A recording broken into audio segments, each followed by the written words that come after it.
네, 오늘은 더불어민주당 경북도지사 민주당 후보, 네, 경북도지사 후보를 만나보겠습니다. 저희가 전화로 연결하는데요. 오준기 후보님 연결돼 있습니다. 후보님 안녕하세요. 네, 안녕하세요. 경북도지사 예비후 후보 오준기입니다. 네, 안녕하세요. 예비 후보 아니고 이제 민주당에서는 확정이 됐으면 후보님이 되신 거 아니에요? 예, 예. 근데 이제 공직선거법상은 네. 예비 후보라고 부르고 있죠. 아, 그렇군요. 그럼 후보로 예, 예. 전환하시는 시점이 머지는 않았겠네요, 이제. 아니, 후보는 이제 본선거 들어갈 때 네. 공식적으로 이제 후보라고 하고요. 네. 일반적으로 또 후보라고 하십니다, 그냥. 네. 그렇군요. 네. 우리 김무락 변호사 패널로 나와 있는데 인사하시죠. 안녕하십니까 위원장님. 네, 변호사님 안녕하세요. 위원장님이라고 부르는 거 보니까 아시는 사이세요? 아니요, 직접 뵌 적은 없지만 그래도. 아, 네, 그렇습니다. 그 후보님 요즘 많이 바쁘게 지내시죠? 네, 네. 뭐 좀 정신이 없죠. 네, 단수 공천 확정됐는데도 뭐 많이 바쁘신가요? 아니, 이제 단수 공천이 되었으니 이제 도민들께 인사도 드려야 되고 이제 선거 준비를 시작을 해야 되기 때문에 아침부터 뭐 저녁까지 정신없이 다니고 있습니다. 아, 그러시군요. 네. 제가 소개를 이렇게 하려다가 못했는데 6전 7기라고 표현을 해야 될지. 네, 국회의원 예. 도전을 4번 하셨죠. 또 네네. 도지사 도전은 이번까지 3번째입니다. 네네. 뭐 외람되지만 모두 낙선을 하셨는데 이게 정말 쉽지 않은 도전이실 것 같아요. 민주당 외길로 계속 낙선을 하는데도 또 도전하시고 이 실패할 확률이 높은 걸 알면서도 계속 민주당으로 도전하시는 이유가 굉장히 궁금합니다.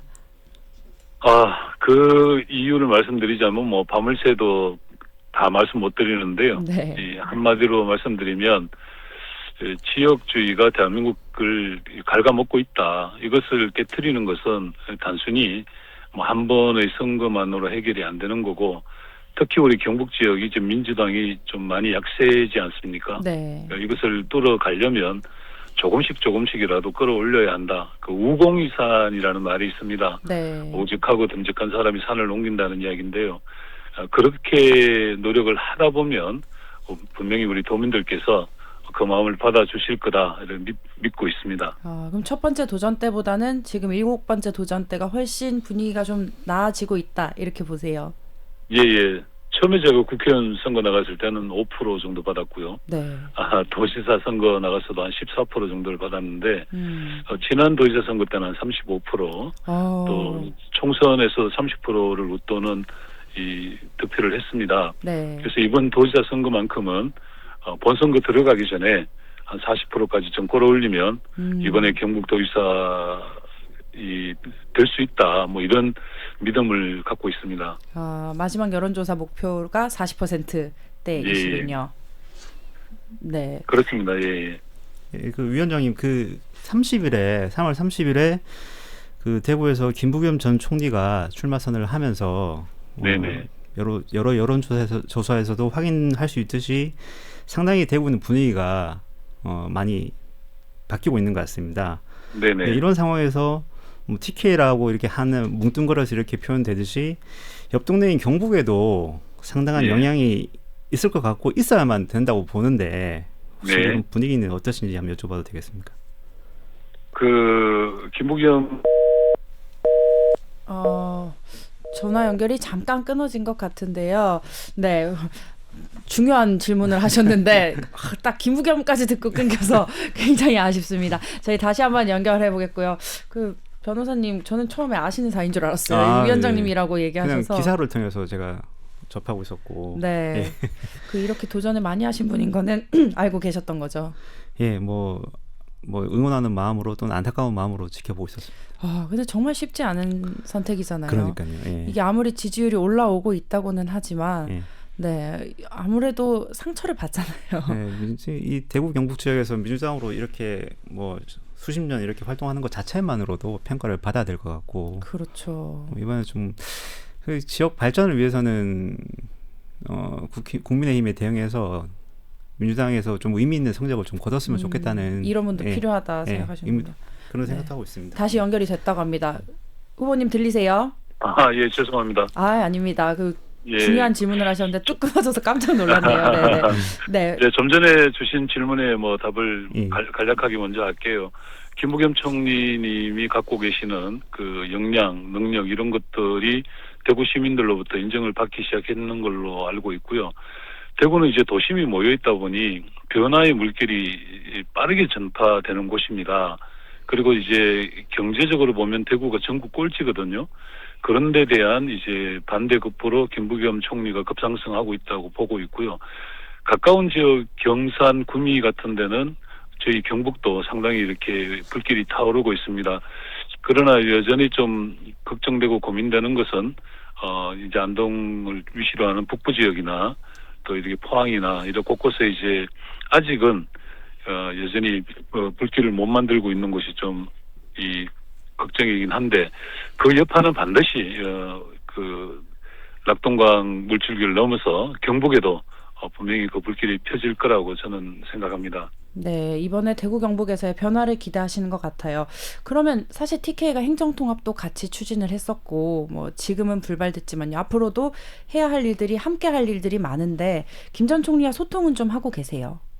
예, 뭐 출마 그 기자회견 전에도 소통을 했고요. 향후에도 대구 경북이 향후로 같이 길을 가야 되기 때문에 선거 기간 내내 소통할 예정입니다. 네, 뭐 행정통합이나 이렇게 구체적으로 시너지를 낼 정책에 대해서도 상의하시나요? 예, 그렇게 해야 되겠죠. 이 대구 경북 통합의 문제는 이제 그냥 단순히 대구 경북 문제만이 아니고 국가 균형 발전이라는 큰 틀이 있고요. 특히 김부겸 후보님 같은 경우에 이제 대구를 좀 대통합시켜 나가는 역할을 한다면 저는 이제 또 균형 발전에 대한 또 전문가로서 그런 역할들을 좀 하면서 대구 경북을 이제 광범위한 이 거대한 이제 도시로 좀 탈바꿈시켜 나가야 되고 뭐 교통망부터 시작을 해서 많은 것들을 같이 좀 상의해야 될 것 같습니다. 그래서 네. 대구 경북 대통합으로서 지역주의를 무너뜨리고 대전환을 이뤄내겠습니다. 네, 그러시군요. 그리고 저는 좀 놀랐던 게 홍준표 전 대구시장 보수의 아이콘인데요. 이분이 그렇죠. 예. 김부겸 전 총리를 공개적으로 지지했습니다. 이거 아주 떠들썩한데 그만큼 이제 네네. 보수에서도 변화가 일어나고 있다. 이런 조짐으로도 보이는데 어떻게 평가하세요? 저도 이제 홍준표 대표님, 전 대표님께서 이렇게 해주신 것에 대해서 정말 저도 깜짝 놀랐고요. 이왕이면 저 오중기까지 같이 넣어줬으면 좋겠지만, 네. 예, 저는 뭐 이렇다고 생각합니다. 이미 이재명 정부는 이제 진영 논리를 넘어서서 국민 먹거리, 또 미래 그 성장 동력, 그리고 대한민국이 세계 속에서 우뚝 서야 한다라는 그런 그 국정 철학 기조가 있는 거죠. 저는 그것에 발맞추어서 여러 가지 많은 일이 일어난다고 보고 있습니다. 그것을 또 그런 국정 철학을 잘 이어받아서 경북에도 저는 또 구현을 해야 되지 않나 이렇게 생각하고 있습니다. 네, 실리주의로 지역주의를 타파하고 진영 논리보단 실리로 가야 된다 이런 말씀이신 것 같아요. 네네. 혹시 지역 중에서는요, 경북이 굉장히 넓은데요. 예. 구미에서 이제 민주당 출신 시장이 나왔고 녹색당 시의원이 나온 적이 있는데 전체 지역으로 봤을 때는 어디서 내가 좀 강세고 어디서 좀 약하다고 평가를 하세요?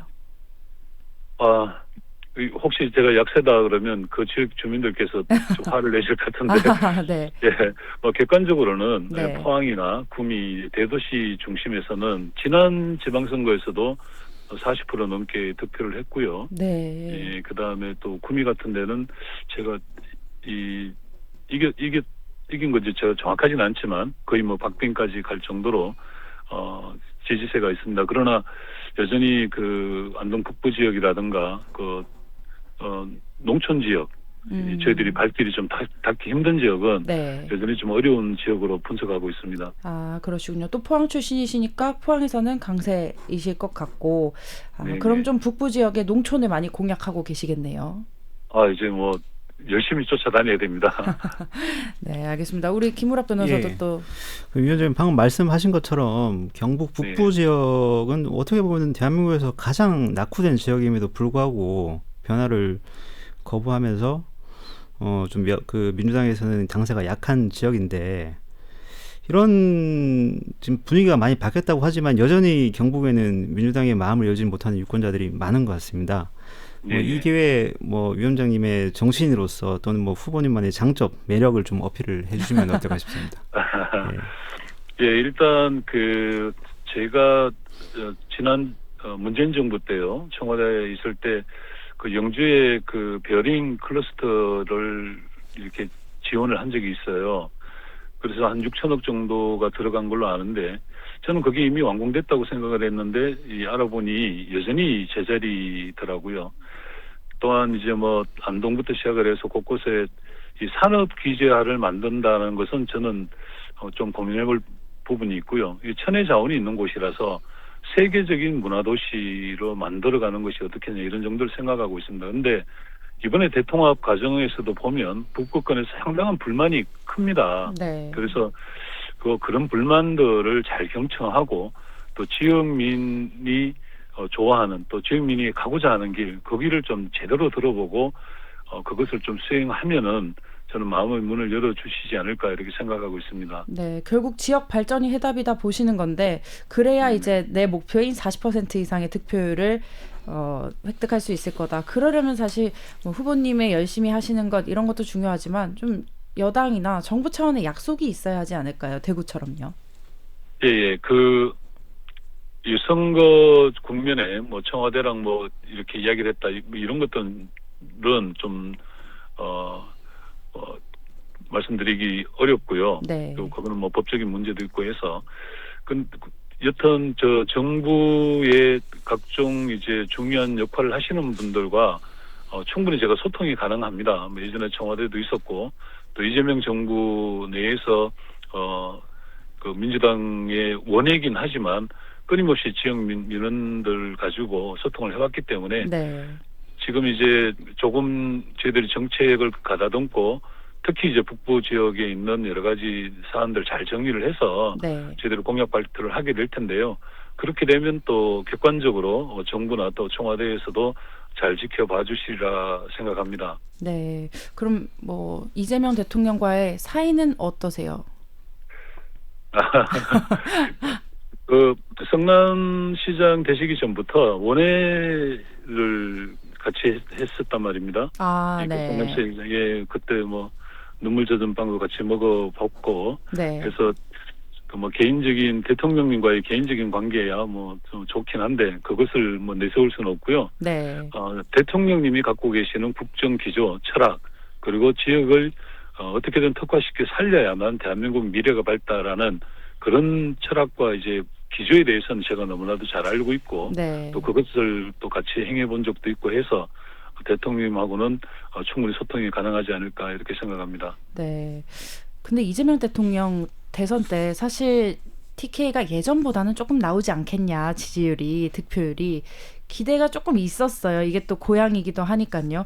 근데 생각보다 열어봤더니 이재명 대통령 득표율이 경북에서 20%대였죠. 그렇게 기억을 합니다. 굉장히 낮게 네네. 나타났어요. 예. 이런 점이 후보님한테도 굉장히 불리할 것 같은데요.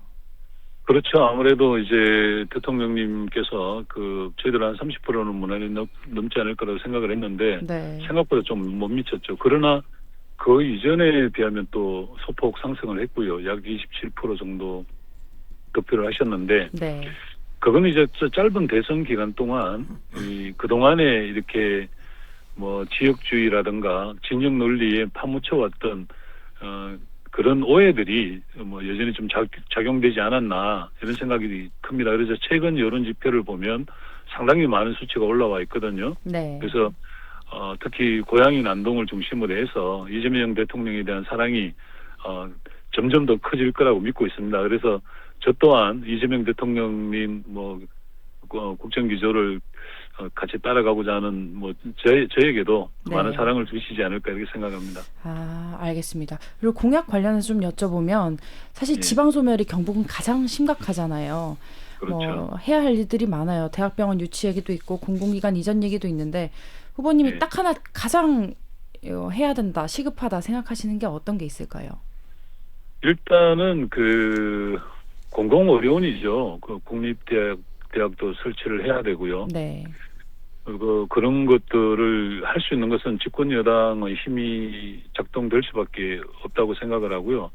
뭐 한 가지만 찍으라고 하시지만 저는 그 공공기관을 어떻게든 좀 우리 특히 이제 북부권에 특히 이번에 산불 나서 많이 황폐해졌지 않습니까? 네. 뭐 그걸 뭐 재개발하는 과정에 공공기관들도 많이 유치를 좀 해야 되지 않냐 이런 생각을 하고 있습니다. 그렇군요. 공공기관 유치로 좀 지역 발전 먹거리를 찾아야 한다 보시는군요. 네네. 네. 그 이철우 경북도지사도 뭐 이런 이야기들, 유사한 이야기들을 많이 해왔는데요. 어떻게 평가하세요? 재선까지 했습니다. 뭐 얼마 전에 그 TV 토론하는 걸 잠깐 봤는데요. 그 뭐 상대 후보께서 8년 동안 대체 뭐 했냐라고 이렇게 막 압박을 하시니 김재원 반반적으로 최고위원이 하시던데. 하시는. 네.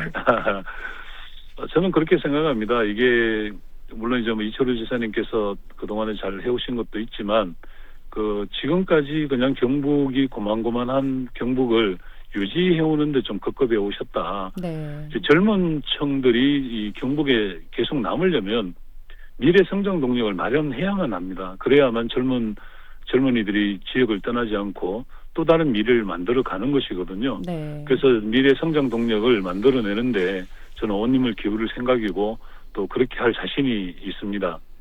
그러시군요. 알겠습니다. 마지막으로 후보님, 사실 네. 경북에서 민주당 당원이 많이 없어요. 네네. 그런 부분이 선거운동을 하시는 데는 힘듦이 없으세요? 이게 힘들긴 하죠. 그런데 또 뭐 다윗과 골리앗 얘기도 있다시피 네. 선거운동을 하는 데는 뭐 다수가 제일 중요하긴 한데 그래도 진심을 가진 사람들이 우리가 갖고 있는 생각과 특히 이재명 대통령 국정철학 이런 것들을 호소하고 다니면 저는 뭐 이 작은 숫자이긴 하지만 얼마든지 이렇게 헤쳐나갈 수 있다 이렇게 생각을 하고 있고요. 특히 이 자리를 빌어 우리 그동안 같이 해주신 민주당원들께도 감사를 드리고 또 하나는 선거는 이제 우리 당원들을 위한 선거가 아니지 않습니까? 도민들께서 저희 진정성, 뭐 20년을 지켜온 경북을 지켜온 저희 진정성과 또 지금 이재명 대통령 잘한다는 이야기를 많이 듣고 있으니 이재명 대통령의 고향인 우리 경북에서 네. 저는 반드시 좀 승리할 수 있다 이런 말씀 드립니다. 좀 전에 말씀드렸지만 40%가 목표가 아니고 네. 당선이 중간에 목표이신 걸로? 40%만 넘었으면 네. 반드시 이길 수 있는 지점이 생긴다. 이런 말씀 드리고 싶습니다. 알겠습니다. 이제 선거가 2달 정도 남았는데요. 저희 오늘은 선거법 때문에 전화로 연결을 해봤습니다. 다음에는 한번 스튜디오로 나와주시지요. 예, 불러만 주시면 기꺼이 달려가겠습니다. 알겠습니다, 후보님. 오늘 여기까지 듣겠습니다. 감사합니다. 네, 감사합니다. 네, 지금까지 오준기 경북도지사 민주당 후보였습니다. 네, 어떠셨어요, 변호사님?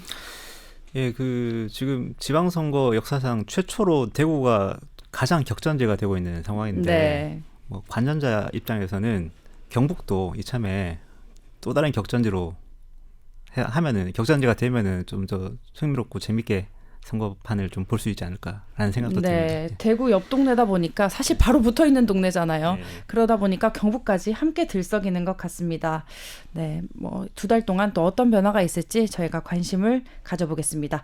류현정의 마이크 오늘 준비한 내용은 여기까지입니다. 저희 오늘은 전화 인터뷰인 관계로 유튜브 연장 방송은 생략하도록 하겠습니다. 저희는 내일 이 시간에 다시 뵙겠습니다. 변호사님 오늘 수고하셨습니다. 네. 벚꽃 보고 가세요. 네, 알겠습니다. 고맙습니다. 네.